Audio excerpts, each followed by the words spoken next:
नमस्कार, मैं हूं आपके साथ आशा सरमाल। आप देख रहे हैं रिपोर्टर, और रिपोर्टर में आज को दिखाएंगे कि ग्राउंड जीरो पर हमारे संवाददाता पहुंचे हुए थे, क्या कुछ पूरी जानकारी दे रहे हैं। सबसे पहले आपको जम्मू संभाग में लिए चलेंगे, क्या कुछ कहना है, अलग अलग जगहों पर भी क्या कुछ है सूरत हाल, देखिए।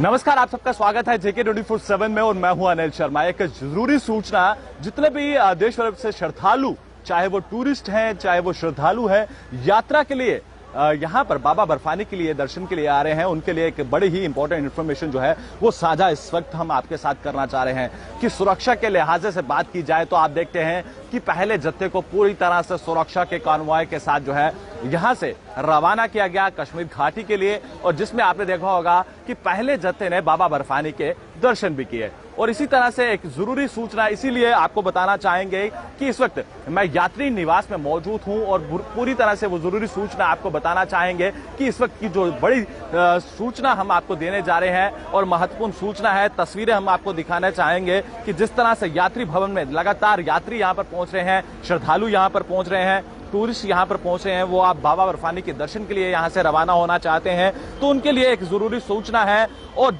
कैप्शन तो आपने पढ़ ही लिया होगा, हालांकि इसमें मैं आपको जरूर एक महत्वपूर्ण जानकारी देना चाहूंगा कि अगर कोई यात्री या फिर टूरिस्ट जो बाबा बर्फानी के दर्शन के लिए जा रहे हैं, जिन्होंने अपना पंजीकरण नहीं करवाया है, उन्हें चंद्रकोट का इलाके का जिक्र करते हैं, रामबन इलाके के अंदर, वहां पर उसे स्टॉप कर लिया जाएगा। और कोई भी अगर व्यक्ति, चाहे वो टूरिस्ट है चाहे वो यात्री है, बिना पंजीकरण के, बिना जो उनको कार्ड्स दिए गए हैं उसके अनुमति के अगर वो जाता है, यहां से यात्रा के लिए रवाना होता है, तो उसे वहीं ही रोक लिया जाएगा। तो कहीं ना कहीं ये एक बड़ी सूचना है, ये कहना कि सुरक्षा के लिहाज से अगर बात करें तो एक बड़ी महत्वपूर्ण जानकारी जो है वो साझा की जा रही है। अगर कोई भी यात्री हो या टूरिस्ट हो, अगर वो बिना पंजीकरण के यहां से रवाना होता है तो उसको रामबन के चंद्रकोट, जहां पर नया यात्री भवन बनाया गया है, उसे वहीं पर रोक लिया जाएगा और उसे वहां से आगे की इजाजत जो है वो नहीं दी जाएगी। हालांकि उसे वहीं पर स्टे करवाया जाएगा और उसके बाद वहां पर उनका पंजीकरण होगा, फिर आगे कश्मीर घाटी में जो है उनको रवाना किया जाएगा। कहीं ना कहीं एक बड़ी महत्वपूर्ण सूचना है सुरक्षा के लिहाज से अगर बात की जाए तो आप देख सकते हैं कि अगर कश्मीर के हालात आप देखते हैं कि किस तरह से कल भी आपने देखा होगा कि सिक्योरिटी फोर्सेस को जो है एक बड़ी सफलता हाथ लगी है और इसी तरह से लगातार कश्मीर घाटी के अंदर जो है ऑपरेशन जारी है। और आपको बताते चले कि जिस तरह से इस समय यात्री भवन में आप देख रहे हैं कि कितने श्रद्धालुओं का यहाँ पर तांता लगा हुआ है और लगातार ये बड़ी जानकारी इस वक्त हम आपके साथ साझा करने जा रहे हैं, जिसमें आपको जानकारी हमने दी है और इस वीडियो को आप जरूर शेयर करेगा। और एक समय भी निर्धारित किया गया है और इसके साथ साथ स्पेशली डेली रूटीन में एक नाका लगाया जाएगा। हैं इनसे बातचीत भी करना चाहेंगे क्योंकि जो जरूरी सूचना है वो तो हम आप तक पहुंचा चुके हैं और इस जरूरी सूचना को आप जरूर शेयर भी करें। और कुछ व्यक्ति हैं, श्रद्धालु हैं, आए हैं बाबा बर्फानी के लिए दर्शन के लिए, क्या कहना चाहेंगे आप? दर्शन के लिए यहाँ पर पहुंचे हैं, कहाँ से आए और क्या नाम? यूपी से हैं। यूपी से हैं, कानपुर। तो क्या कहना चाहेंगे, आज बाबा बर्फानी के दर्शन के लिए यात्री भवन निवास में पहुंचे हैं, हम बोलते हैं, क्या कहना चाहेंगे? हम कानपुर से आए हैं और यहाँ दर्शन के लिए आए हैं और बहुत शुभ कार्य करने आए हैं, लेकिन यहाँ की सर्विस इस बार थोड़ा सा नाखुश हैं। यात्री बहुत परेशान हो रहे हैं, ये टोकन और ये रजिस्ट्रेशन की वजह से बहुत ज़्यादा। रजिस्ट्रेशन में क्या परेशानी आ रही है, आप थोड़ा खुल के बताना चाहेंगे? मैं खुल के ये बताना चाह रहा हूँ कि आप यात्री यहाँ पे आते हैं तो दूसरे दिन का, तीसरे दिन का एक तो टोकन मिलता है कि आप रजिस्ट्रेशन करा लीजिए, ठीक है। आप जैसे आज यात्री आया, कल तो टोकन मिलेगा, कल टोकन लेने के लिए लाइन लगता है, परेशानी होती है, ठीक है। फिर 2 दिन बाद उसका रजिस्ट्रेशन होता है, रजिस्ट्रेशन डेट आती है, फिर रजिस्ट्रेशन के बाद जो यात्रा का जो डेट होता है वो 2 दिन बाद दिया जाता है। तो यात्री इतने 5-5-6 दिन होटलों में पड़ा रह रहा है, रोड पे कहीं है, किसी की सुविधा नहीं है, कोई गरीब है, कोई कुछ है, कैसा है, तो वो लोग क्या है कि यहाँ पे परेशान हो रहे हैं बहुत ज्यादा। आपका जो पंजीकरण हुआ है कब तारीख का है, कौन सी तारीख की जो है? तारीख को है, हम लोग आए थे 27 को। से मांग कर रहे हैं, पूरी बातचीत जो है श्रद्धालुओं से भी हम आपकी करवा रहे हैं, जरूरी सूचना भी आप तक पहुंचाई है। सुरक्षा के लिहाज से बात की जाए तो पूरे प्रबंध यहाँ पर किए गए हैं और उसी के बाद आगे जाने की जो है अनुमति दी जा रही है। उनके ID कार्ड्स का जिक्र करते हैं या फिर उसके साथ साथ पंजीकरण का जिक्र करते हैं, पूरी तरह से वो चेक करने के बाद ही आगे की इजाजत दी जा रही है। हालांकि श्रद्धालुओं का यह कहना है कि कई सारी परेशानियां जो है इस समय हम जूझ रहे हैं और इनका यही कहना है कि यात्रा में जो है वो बाबा बर्फानी की जरूर दर्शन करेंगे और इनका यही साफ तौर पर है कि प्रशासन को जो है बेहतर से बेहतर सुविधा जो है श्रद्धालुओं के लिए बनाई जाए, तो उसी के लिए यहाँ पर जो है इनकी यही मांग है और मांग भी हमने आप तक पहुंचाने की पुरजोर कोशिश की है। तो आप देख रहे हैं कि लगातार देश विदेश से यहाँ पर बाबा बर्फानी के दर्शन करने के लिए श्रद्धालु यहाँ पर लगातार पहुंच रहे हैं। और आपने देखा होगा कि जत्था आज भी रवाना किया, आज सुबह सवेरे आपने देखा होगा कि किस तरह से यहाँ से रवाना किया। पूरे कॉन्वॉय में यहाँ पर सुरक्षा के घेरे में यहाँ से यात्री भवन से जो है श्रद्धालुओं को यहाँ से रवाना किया गया, क्योंकि बाबा बर्फानी के दर्शन के लिए आपने देखा होगा कि पहले जत्थे ने दर्शन किया और उसके बाद दूसरा जत्था वहां पर पहुंचा। दर्शन लगातार हो रहे हैं, देश विदेश से अद्भुत तस्वीरों का जिक्र करते हैं। कश्मीर घाटी से बाबा बर्फानी के दर्शन करने के लिए लगातार श्रद्धालु पहुंच रहे हैं। तो आप भी इसी तरह से यात्रा में पहुंचे और यात्रा के आनंद लें और बाबा बर्फानी के जरूर दर्शन करें। तब तक के लिए आप बने रहें जेके 24/7 के लिए। कैमरा पर्सन दीपक कुमार के साथ अनिल शर्मा की रिपोर्ट जम्मू से। धन्यवाद। बिल्कुल, अभी हम मंगहामा पुलवामा एरिया में हैं। वहीं पे कल रात गए एक आग की वारदात नमूदार हुई, जहां पे एक गरीब जो कुंबा है वो यहाँ पे रहता है, जिसमें जो यहाँ पे 4 फैमिलीज रहती थी इस मकान में। जो मेरे पीछे आप मकान देख रहे हो, आपको मैं बताना चाहूँगा कि एजाज को बोलना चाहूँगा कि वो बिल्कुल आपको विजुअल्स में ये चीज़ दिखाए कि इनको कितना नुकसान हो गया है, जिसमें एक बाप ने अपना चेहरा जलाया अपने बच्चे की किताबें बचाते हुए। उसी हवाले से यहाँ पे आपको दिखाना चाहेंगे, उस बाप का चेहरा भी दिखाना चाहेंगे आपको कि जिस बाप का चेहरा कल रात गए जला भी इसमें कि उन्होंने अपने बच्चे की किताबें जो थी वो बचाते बचाते उनका चेहरा भी जला। लेकिन आपको इस ये भी बताना चाहेंगे कि जैसी एडमिनिस्ट्रेशन को पता चला तो एडमिनिस्ट्रेशन मौके पे पहुंची और यहाँ पे जो फायर सर्विस है वो भी मौके पे पहुंची। जितना उनसे हो सका उन्होंने आग पे काबू पा लिया। लेकिन गैस सिलेंडर जो यहाँ पे ब्लास्ट हुआ उसकी वजह से बड़ा नुकसान इनको हो गया। अगर आपको दिखाएंगे कि एजाज को बताना चाहूँगा वो ऊपर भी कैमरा घुमाएं ताकि वो देखे, आप भी देखें कि कितना नुकसान हुआ है। जो ये पूरा मकान है पूरा खस्ता हालत में है। तो बिल्कुल एडमिनिस्ट्रेशन ने रात को ही इनको एक टेंट मैसर किया है जिसमें ये अभी रहाइश पशीर है, लेकिन ना इनके पास अभी बिस्तरा सोने के लिए है ना कुछ है। लेकिन एडमिनिस्ट्रेशन ने जितना उनसे हो सका एडमिनिस्ट्रेशन ने इनको टेंट मैसर किया और उसी हवाले से इन्होंने एडमिनिस्ट्रेशन ने यहाँ पे टेंट भी मैसर किया, बिस्तरा है वो भी यहाँ पे मैसर किया और जो यहाँ के मुकामी लोग हैं वो भी अपने तरीके से उनकी मदद कर रहे हैं। लेकिन आपको बताना चाहेंगे कि बिल्कुल आप देख रहे हैं कि कितने बिल्कुल एक गरीब फैमिली है, सोफी फैमिली है जो यहाँ पे कल रात गए, यहाँ पे आग एक मुद्दार हुआ, उसमें ये फैमिली बिल्कुल खस्ता हालत में आ गई। बताना चाहेंगे कि जैसे ही आपने देखा कि यहाँ पे जो इनकी जो ये हालत हुई है, जो रात को आग लगी है, उसमें देख रहे हैं आप कि कुछ भी इनके पास नहीं बचा है, चाहे गैस हो, चाहे इनके बर्तन हो, चाहे इनका बिस्तरा हो, सारा कुछ जल के राख हो गया है। उसमें बिल्कुल अगर इनके कहीं पे भी ट्रंक्स में या कहीं पे भी कुछ किताबें हो या पैसे हो या कुछ भी हो, वो भी बिल्कुल आप देख रहे हैं विजुअल्स में, वो भी बिल्कुल आग बोस हो गई है।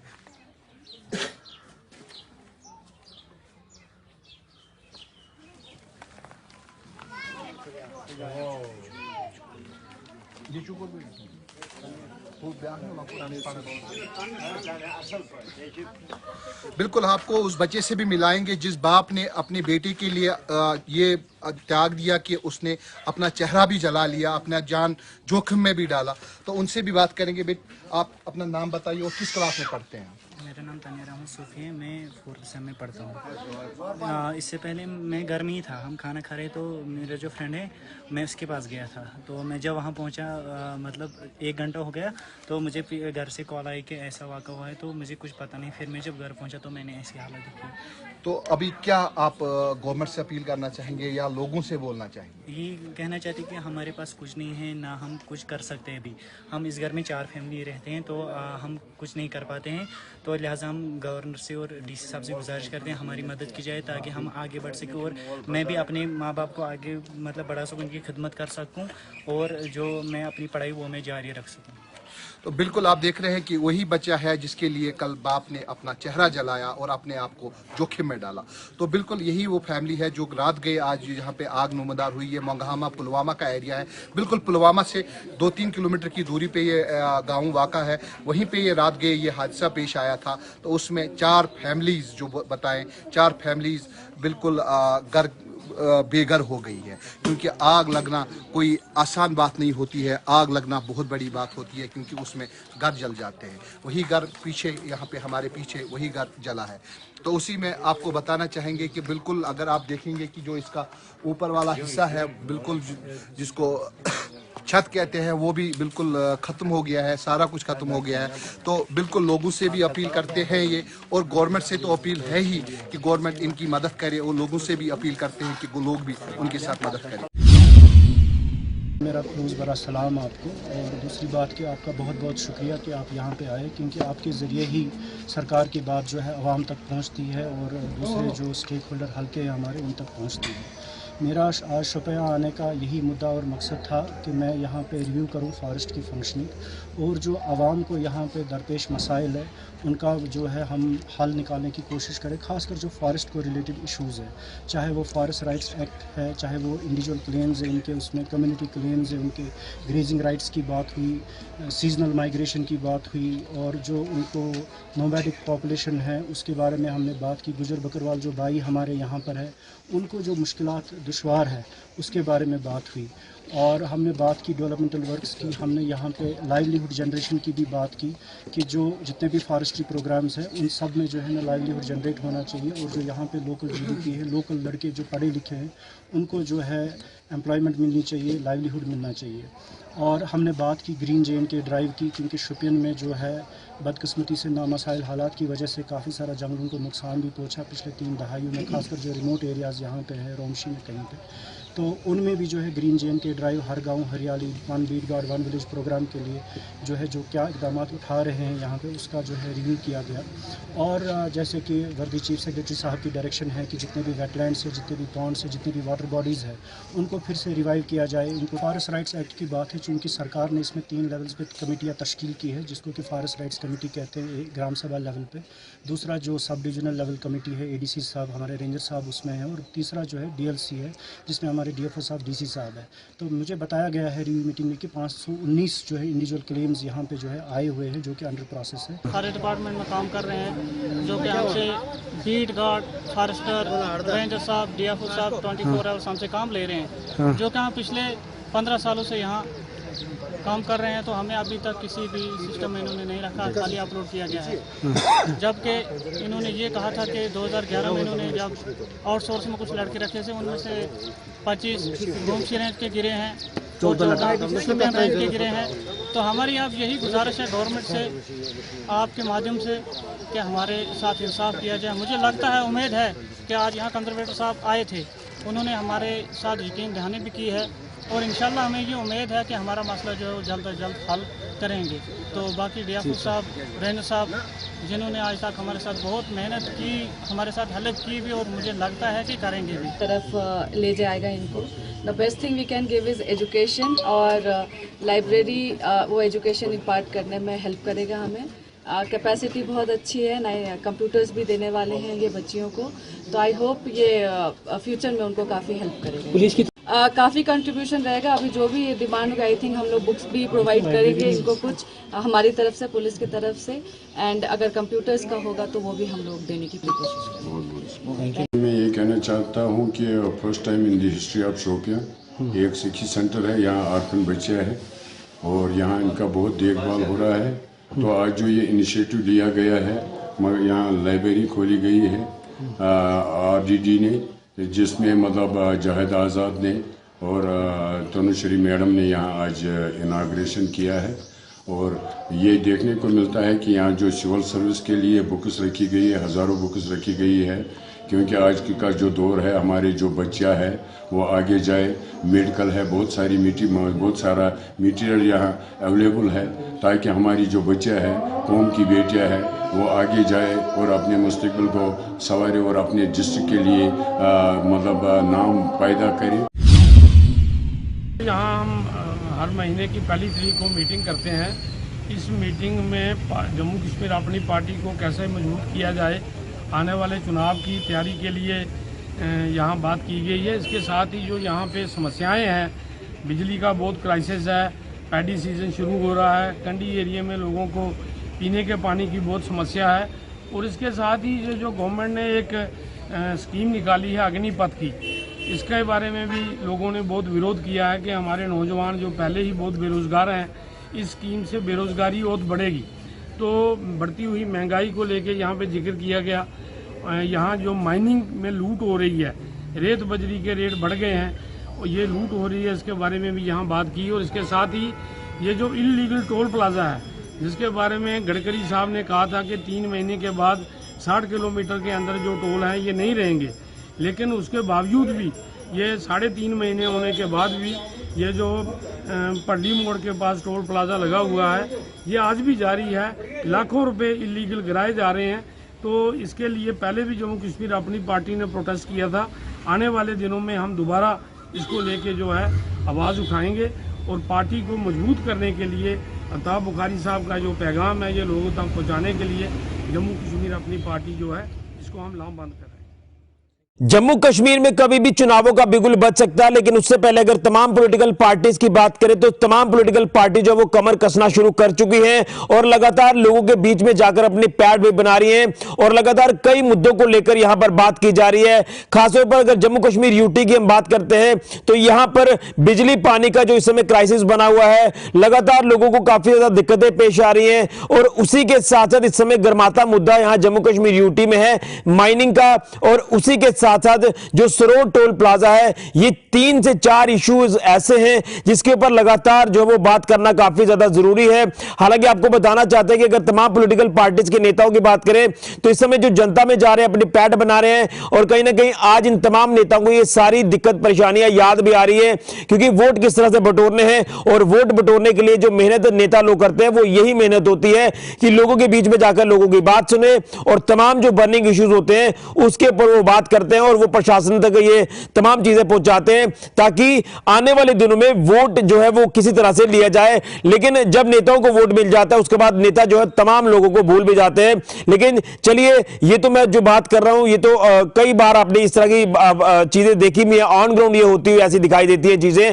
लेकिन अब मैं बात कर रहा हूं अपनी पार्टी को लेकर। अपनी पार्टी के नेता मनजीत सिंह जी जो कि प्रोविंशियल प्रेसिडेंट हैं, उन्होंने आज एक मीटिंग अपने तमाम वर्कर्स की बुलाई विजयपुर में और तमाम इन सारी बातों के ऊपर मंथन किया गया। यानी इन तमाम बातों के ऊपर जो वो चर्चा की गई, जिसमें बिजली का इशू, पानी का इशू, माइनिंग का इशू और टोल प्लाजा का इशू। वहीं आपको बता दें कि उन्होंने ये भी कहा कि जिस तरह से बिजली का संकट लगातार गहराता जा रहा है तो आने वाले दिनों में जो पैडी सीजन शुरू हो रहा है तो अगर बिजली नहीं होगी तो पैडी की जो फसल है वो किस तरह से लगाई जाएगी, क्योंकि पंप सेट भी चलाने हैं और पानी की भी जरूरत रहेगी खेतों में। तो अगर बिजली नहीं होगी तो पानी किस तरह से मिल पाएगा।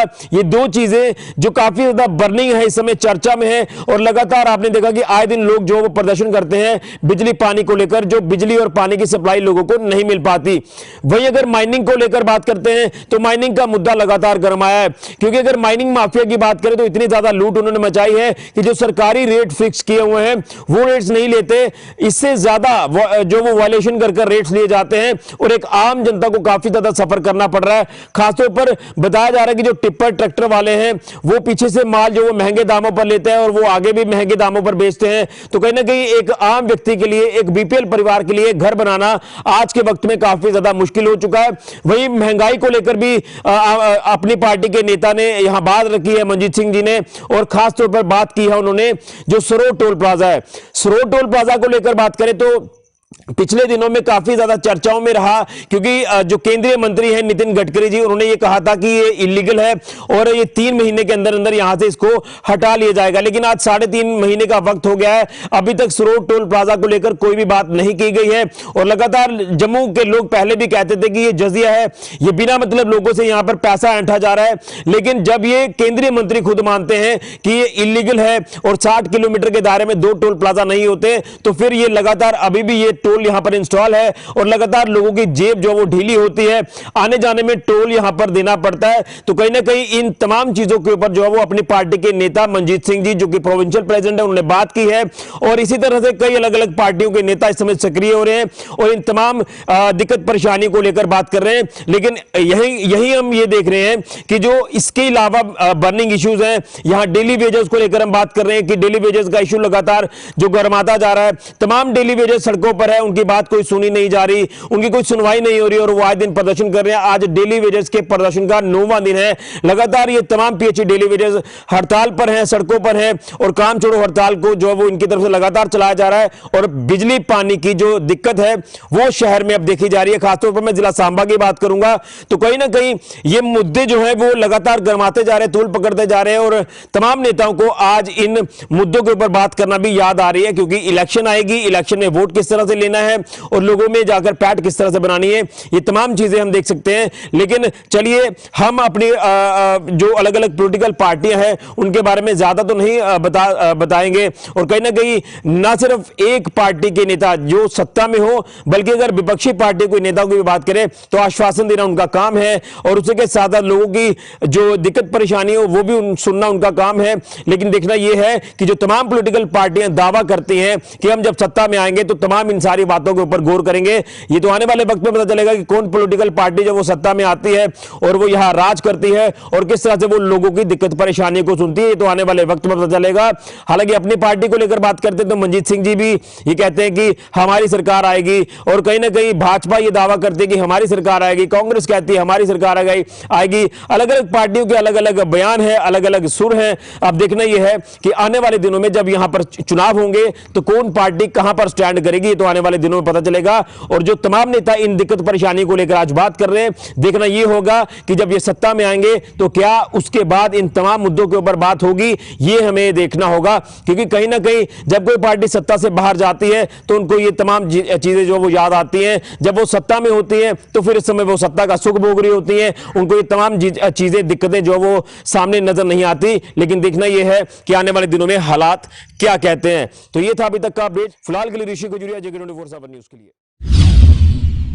जहां इस वक्त पूरे मुल्क में जो है तपती धूप जो है वहां पर महसूस की जा रही है, वही अगर हम वादी कश्मीर की बात करेंगे तो लगातार कई दिनों से यहां पर जो है गर्मी में मजीद इजाफा देखने को मिल रहा है। अगर जिस वक्त हम बात करें शायद मुकाम गुलमर्ग या टंगमर्ग की, यहाँ पर भी अच्छी खासी धूप जो है महसूस की जा रही है। हमारे साथ यहाँ पर कुछ लोकल्स है, इनसे जानने की कोशिश करेंगे कि किस तरह की यहाँ पर गर्मी जो है यहाँ पर महसूस की जा रही है। सबसे पहले आपका नाम जानना चाहेंगे? बशीर अहमद मीर। तो क्या कहेंगे जिस तरह से लगातार कई दिनों से देखो, जो मेरा तजुर्बा है, अगर देखा जाएगा दिल्ली का गर्मी या जम्मू का गर्मी, मुझे नहीं लगता है कि जम्मू कश्मीर और दिल्ली का कोई फ़र्क इस साल रहा। मगर इसके बावजूद अल्लाह का शुक्र, टूरिस्ट जोग भी जोग आ रहा है और बहुत टूरिज़्म इम्प्रूवमेंट हो रहा है। अभी जो माता वैष्णो देवी का ये जो यात्रा हो रहा है, इससे हमें आशा है कि हमारा जो टूरिज़्म ये बढ़ेगा और इंशाल्लाह आशा करेंगे आगे भी बढ़ेंगे। टूरिस्ट इस साल बहुत आ रहा है। हम गुलमर्ग से, हमारा यहाँ बिल्कुल ठंड रहता था, -0 रहता था, मगर इस साल मुझे नहीं लगता है कि मतलब -0, बिल्कुल गर्मी महसूस हो रहा है। शाम के टाइम थोड़ा हवा महसूस हो रहा है, बाकी गर्मी लगातार यहाँ गर्मी रहा। इस साल फिर भी मुझे लगता है टूरिस्ट इम्प्रूवमेंट बहुत रहा। हम बहुत आभारी है, बहुत खुश हैं हम कि टूरिस्ट बहुत आ रहा है। यहाँ का लोग उसके साथ मसरूफ़ है रुपया 4 कमाने में, चाहे होटल वाला हो, चाहे गाड़ी वाला हो, चाहे गाइड हो, चाहे घोड़ा वाला हो, जो भी है इसमें वाबस्ता है। मुझे लगता है सब खुश है और सब रुपया 4 कमाता है। और जो यात्रा जो हो रहा है इससे हमारा ज़्यादा बढ़ेगा और टूरिज्म इम्प्रूवमेंट ज़्यादा हो जाएगा। और हम आशा करेंगे आगे ऐसा ही रहेगा और हम खुश हैं इसमें से। चलिए, ये थे हमारे साथ एक मकामी जो यहाँ टंगमर्ग में रहे, उन्होंने भी गर्मी के हवाले से बात की। तो यहाँ पर कुछ साया हमारे साथ जुट के आइए, इनसे भी जानने की कोशिश करेंगे कि क्या कहेंगे आज की इस टेम्परेचर के हवाले से। हाँ सर, सबसे पहले आपका नाम जानना चाहेंगे और कहाँ से? सबसे पहले मेरा नाम ओमपाल सिंह पाल है और मैं नागपुर से हूँ। और अभी मैं यहाँ घूमने के लिए अपने साले के साथ आया हूँ। और घूमने के बाद मेरे को ऐसा लगा कि यहाँ पे जो एटमॉस्फेयर है गुलमर्ग, स्पेशली गुलमर्ग बहुत खास लगा, डल झील खास है। स्पेशली अभी 2 ही जगह स्पॉट गए, पहलगाम वगैरह अभी गई नहीं, शायद अमरनाथ यात्रा की वजह से कुछ बंद कर दिया है इसके वजह से, नहीं तो हम वहाँ पे भी जाने वाले थे। बहुत अच्छी जगह है पहलगाम भी। और एटमॉस्फेयर अच्छा है, लोग अच्छे हैं, बच्चे से सेवा दे रहे हैं, शाहपुर से आए हूँ। तो क्या कहेंगे यहाँ के आबोहवा के हवाले से, मौसम के हवाले से, वेदर के हवाले से? जी वेदर तो काफ़ी ठीक ही रहा है, गर्म है। हम थोड़ा ठंडा समझ के आए थे, बट ऐसा नहीं था, थोड़ा गर्म ही रहा है। बट ठीक है, घूमने लायक है। हम अभी घूम ही रहे हैं, पहला एक स्पॉट हो गया है, अभी बाकी जगह घूमने जाएंगे। तो क्या मैसेज रहेगी बाकी सयाहों के लिए, बाकी दोस्तों के लिए? जी ज़रूर, मैं कहूँगा कि एक बार आप भी घूमने आए, कि यहाँ के वादियाँ जो है वो आपको कहीं और देखने नहीं मिलेगी। यहाँ पे कुछ पेड़ है, कुछ चीज़ें हैं जो सिर्फ यहीं पर ही आपको देखने मिलेंगे। लोग भी काफ़ी हेल्पिंग और सपोर्टिव है, तो मैं तो कहूँगा हर किसी को एक ना एक बार यहाँ पे ज़रूर आना चाहिए। मेरा नाम पूजा है और मैं दिल्ली से आई हूँ। बस यहाँ का वेदर थोड़ा सा हॉट लग रहा है, तो लेकिन बाकी सारी चीज़ें बहुत अच्छी हैं। बहुत अप्रिशिएट कर रही हूँ मैं यहाँ पे। यहाँ के लोग बड़े अच्छे हैं, बड़े प्यारे लोग हैं, बड़े साफ शुद्ध प्यारी उर्दू बोलते हैं, जो मुझे वाकई में बहुत पसंद है। खाना अभी खाया, खाना बहुत अच्छा था। पहले हम कहीं और जाने वाले थे, फिर लगा कि नहीं यहाँ पे आना चाहिए। वेदर बड़ा अच्छा लग रहा है। ऊपर जाते हैं तो वेदर बड़ा अच्छा लग रहा है, यहाँ पे थोड़ा सा वेदर गर्म है। ज़्यादा नहीं है, थोड़ा ही है, लेकिन ठंडी हवा चल रही है। वहाँ पे हवा नहीं होती है, बस ये हवा हमें बहुत रिलैक्स कर रही है। जो गर्मी थी उसको भुलाने में हेल्प कर रही है, अदरवाइज तो ठीक ही है सब। के हवाले से हमने यहाँ पर आम लोगों से भी बात की और कुछ सयाहों से भी हमने बात की, तो उन्होंने यही कहा कि जिस तरह से बाहर के राज्यों में जो है गर्मी पाई जा रही है, वही आजकल जो है वादी कश्मीर में भी महसूस की जा रही है। आदिल डार, JK 24/7 न्यूज़। तो फिलहाल आपने देखा कि इस तरह से आम जनता की समस्याओं को सरकार तक पहुंचाया गया है, लेकिन गौर करना बहुत जरूरी है। समस्याओं को सरकार के सामने तो रखा जाता है, लेकिन जमीनी सतह पर उस पर काम कितना होता है, ये बड़ा सवाल है।